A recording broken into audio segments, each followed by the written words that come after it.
শ্রাবণ মাস দেবাদিদেব মহাদেবের মাস বলেই মনে করা হয়। শিবের জন্ম থেকে শুরু করে সমুদ্র মন্থনে উঠে আসা হলাহল বিষপান, এমনকি শিব পার্বতীর পুনর্মিলন সবকিছুই এই শ্রাবণেই হয়েছিল। এহেন বিশ্বাস থেকেই শৈবদের কাছে অতি পবিত্র বাংলা বছরের চতুর্থ মাসটি। তাই প্রাকৃতিক বিপর্যয় উপেক্ষা করেই এবার শ্রাবণের দ্বিতীয় সোমবারের মধ্যে পৌঁছানোর লক্ষ্য নিয়ে শুশুনিয়া থেকে বাঁকুড়ার অন্যতম প্রাচীন ঐতিহ্যমণ্ডিত শিবক্ষেত্র হিসেবে পরিচিত দ্বারকেশ্বর তীরের একতেশ্বর মন্দিরের উদ্দেশ্যে দণ্ডি কেটে রওনা হলেন সারেঙ্গা ব্লক এলাকার গড়গড়িয়া গ্রাম পঞ্চায়েতের নিবড়া গ্রামের বাসিন্দা মহাদেব গোস্বামী। দীর্ঘ ৩৫ কিলোমিটার পথ এভাবে দণ্ডি কেটেই তার আরাধ্য দেবতার কাছে তিনি পৌঁছবেন বলে জানিয়েছেন।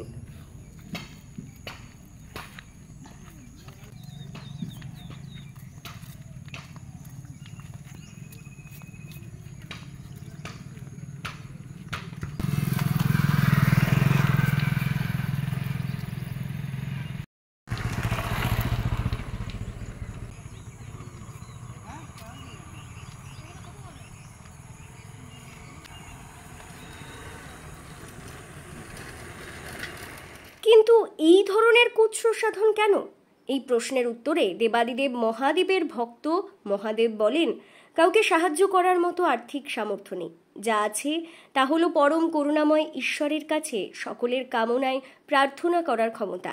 আর তাই শত্রু মিত্র সকলের মঙ্গলার্থে এই দীর্ঘ পথদণ্ডি কেটে একতেশ্বর মন্দিরে পৌঁছানো বলে তিনি জানান। আমি যাব সবাই দেশের বন্ধু শত্রু মিত্র যে যুথায় আছে সবাইকার জন্য বাবা একতেশ্বরের কাছে আমি প্রার্থনা করতে যাবো, যেমন যুদ্ধ ফুদ্ধ কোনো কিছু না, যেমন শান্তি সবাই সুখ শান্তি থাকতে পারে, এই বার্তা নিয়ে আমি যাচ্ছি।